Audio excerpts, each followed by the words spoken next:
Saudações, eu sou o professor Neio Franco, estou aqui para dar orientações sobre como construir uma resenha crítica.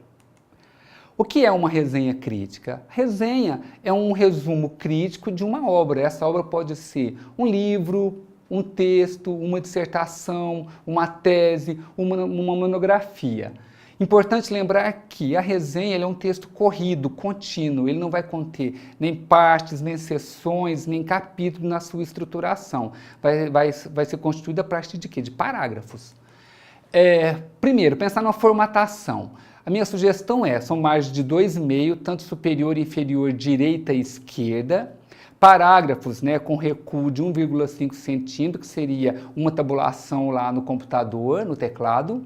O texto colocado, estruturado em forma justificada, fonte Times New Roman e o tamanho da fonte 12, com exceção se eu for utilizar alguma citação direta com mais de 3 linhas, que aí eu tenho que recuar os 3 centímetros, reduzir a fonte, isso seria este caso. E o espaçamento simples entre linhas durante todo o texto. Estrutura da resenha crítica. Vamos dividir a resenha em 3 partes, para ficar mais fácil de esclarecer, que seria, primeiro, uma apresentação, segundo, o corpo da resenha e terceiro, as referências. Vamos lá. Apresentação. Do modo geral, eu vou trabalhar com cabeçalho, coloquei aqui no vídeo em caixa alta, tudo em maiúscula, ou caixa alta, que a gente diz, para especificar que esse cabeçalho todo deve ir em letras maiúsculas. À direita, vou colocar o nome do aluno ou da aluna, ou dos alunos e alunas que construíram a resenha. Um pouco mais abaixo, vou colocar o título da resenha em letras maiúsculas, lembrando que o título da resenha não é o título da obra que você está resenhando. Você tem que criar um título para a sua resenha. E, na sequência, uma referência da obra resenhada, de acordo com as normas da BNT. Se for um artigo científico, se for uma tese, se for o capítulo de um livro ou um livro todo. Importante lembrar que a cada parte dessa, cabeçalho, nome do discente, título da resenha e referências, eu tenho que dar um espaço. Então, corpo da resenha. No primeiro momento, eu vou especificar entre 1 ou 2 parágrafos a autoria do texto, dizer quem são o autor ou autora, qual a instituição que trabalham, qual a sua formação, se tem algum projeto importante, se publicou algum livro. Então, fazer uma descrição clara desse autor ou desses autores, autoras, Importante lembrar que não é uma cópia do Lattes, é importante que você escreva um texto autoral para descrever essa autoria. Na sequência, vamos dizer que seria o segundo ou terceiro parágrafo, eu vou me dedicar a especificar quais os objetivos desse texto.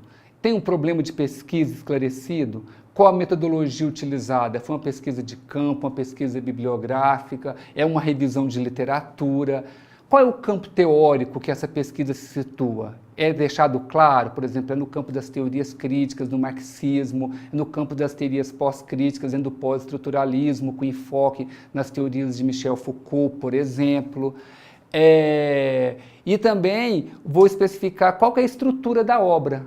Seria eu dizer, olha, se ele for dividido em sessões, eu posso dizer, na primeira sessão o artigo é dividido em 5 sessões, na primeira ele apresenta dados, na segunda ele vai fazer uma descrição de certo tema, na terceira ele vai fazer a discussão, por último ele vai apresentar as conclusões do texto. Seria o quê? Eu dizer para o meu leitor o que eu vou dizer sobre esse estudo que eu li. Na sequência, eu vou dedicar os próximos parágrafos, quando forem necessários, para fazer a descrição detalhada de cada parte do texto. Primeiro, no primeiro capítulo, na primeira sessão, ou no primeiro capítulo, caso seja um livro, o autor vai discutir o conceito disso, daquilo, e assim sucessivamente. Ou seja, eu tenho que mostrar para o meu leitor, ou para a minha leitora, o que é dito nessa obra de forma clara e resumida. Outro detalhe importante, importante que seja com as suas próprias palavras. Na sequência, depois que eu termino de fazer essa descrição do texto, é importante que eu faça uma crítica a esse estudo fundamentada em outros autores. certo? Olha, os autores apresentam um tema importante, que ele vai se relacionar com outros estudos já conhecidos, como de fulano, de ciclano, que vão remeter ao tema da corporeidade, por exemplo, ou ao tema da ginástica na escola, ou ao tema da deficiência. Então, aí eu vou tentar buscar o quê? Outros autores ou autoras que me dê subsídio para dizer, olha, essa obra é interessante, essa obra vale a pena ser lida. E por último, é importante que eu faça uma indicação dessa resenha. A quem seria interessante ler essa resenha? Professores de educação física, professores de literatura, professores da educação básica. E por que seria interessante? O que ele poderia contribuir com esse estudo? De um modo geral, uma resenha não é interessante que ela passe de 4 a 5 laudas, né? Porque ela, na verdade, é um objeto informativo e crítico dessa obra. Por último, eu vou apresentar as referências que foram utilizadas para fazer a discussão da obra lida. Essas referências que eu estou dizendo não é a referência do texto. São, por exemplo, aqueles artigos ou aquelas obras que eu me baseei para fazer uma crítica a esse texto, para dizer se ele é bom, se ele vale a pena ser lido, se ele é interessante em algum aspecto. Então, aqui vou apresentar todas essas referências que foram utilizadas para me ajudar a discutir esse artigo, ou esse livro, ou essa tese, ou essa dissertação. Peço a atenção de vocês num aspecto muito importante na construção da resenha. Como já dito, ela é um texto autoral. Então, basicamente eu não vou utilizar de citações diretas ou citações indiretas para fazer essa construção, a não ser que seja extremamente necessário. Caso seja necessário, eu tenho que me atentar às normas da ABNT para escrita acadêmica, que seria o quê? Citações diretas, né? Com menos de 3 linhas, ela virá dentro do texto, com o mesmo tamanho de fonte. Eu posso usar 2 formas para informar. Eu posso dizer, por exemplo, segundo Severino, 2016, página tal, a resenha é um texto importante para a construção do estudante. Ou eu posso falar esse texto, a resenha é um texto importante para a construção do estudante, colocado entre aspas, né, e entre parênteses eu fazia referência, Severino, 2016, né, e a página de onde eu tirei essa referência, essa citação direta, com menos de 3 linhas.